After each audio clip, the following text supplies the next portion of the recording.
Hey guys, Brony General here, back with another episode of Bronies.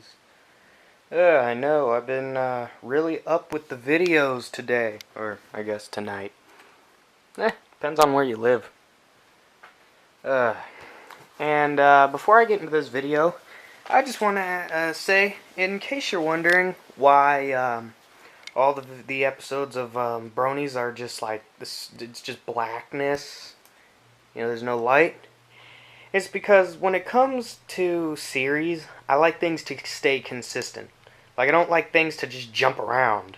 And since I started this series at a time where I just I had I had to film at night basically, and I didn't want to turn any lights or anything on. I had to do it all in the blackness. But now again, I could turn the lights on, but it takes less time for the video to render out, and upload. And B, again, I just like to stay consistent, so this whole series will pretty much be filmed like this, even if I do have the choice. So basically just an audio thing. But yeah, today we're gonna get into episode 4 of Bronies. And today's episode is what it means to me to be a brony, and also, what to think of bronies. Like, if you're not a brony but you don't hate them.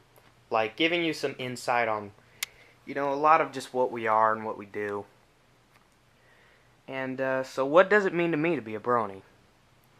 It means that not only do I get to watch a show that is oddly entertaining, even though I'm literally over twice the age of the target demographic.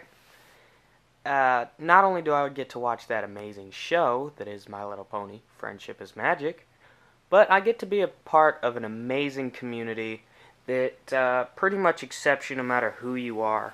Like, you can be somebody who no one accepts, You're somebody who's just been, disowned in every way, and, no one really likes them.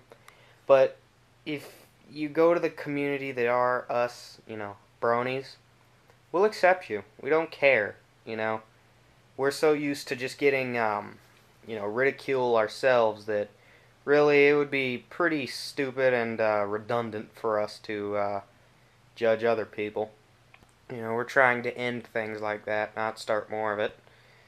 But being a brony, it means you get to be part of a group of people that is unlike any other.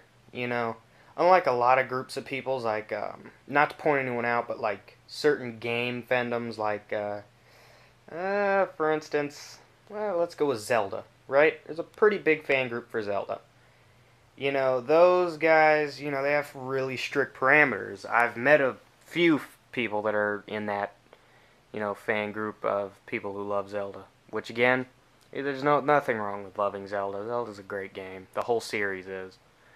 But, the thing with them is, it's like, if you don't like certain things, you're not, up for certain things, then they just kind of shun you. But that's something that we don't do. As long as you are ready to be part of an extremely accepting and kind community and watch an amazing show, we'll accept you. I even know people who basically aren't even bronies for the show. They're just bronies because they like the community, which I understand completely. Because, again, we have a reputation for just being nice to people, even when they're not quite nice to us. So, for those who aren't bronies, but, wouldn't just count out ever becoming one, as I said, what you will need to be in for is be in for a community that's loving, kind, and willing to just accept you no matter who you are. I've met some of the nicest people, say on PlayStation 3, right? I go on a game called GT6, and sometimes I'll make lobbies with the name like for Bronies or something. That is where I've met some of the nicest people I've ever met on PlayStation. Not going to name any usernames just in case they don't want to be mentioned, but you know, people who they share the same interests with you, and they're just very cool people to talk to, you know. So that's episode 4 of Bronies for you, and I'll see you guys in the next video, which I'm honestly going to make another one tonight. I know, I make a lot of videos at once and then go away for like a month.